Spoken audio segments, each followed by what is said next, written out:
Chicken roast पाक्दैछ यतातिर chicken momo पनि पाक्दै 2077 सालको नयाँ सालको आगमनको सहित एउटा चाहिँ यो तितो शक्ति जुन महामारी फैलिएको छ त्यसलाई चाहिँ ओजेलमा राख्दै र परिवारमा सुख शान्ति समृद्धिको कामना गर्दै एउटा चाहिँ रमाइलो गर्ने जमघट गर्ने कोसिस गरिएको छ। हामीले चिकन बनाएको छ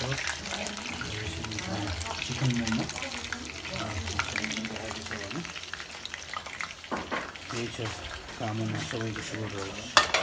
2077 साल सम्पूर्ण नेपालीहरूले संसारभरि देशमा देश विदेशमा गर्दैछ। मेरो गुरु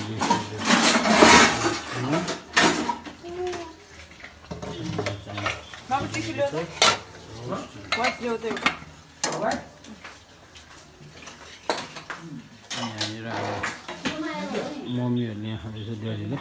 ड्याडी कस्तो लागिरहेको छ? कस्तो भयो? मिठो भयो नि ड्याड? मिठो भएछ। सेलरोटी एकदम दामी भयो हो। ल मम्मीले के भन्न चाहनुहुन्छ? 2 शब्द। सेलरोटी एकदम मिठो भएछ। ल जे होस् हेपी के अरे सबैलाई सबैलाई सधैँ यसरी बसेर खान पाऊँ होइन।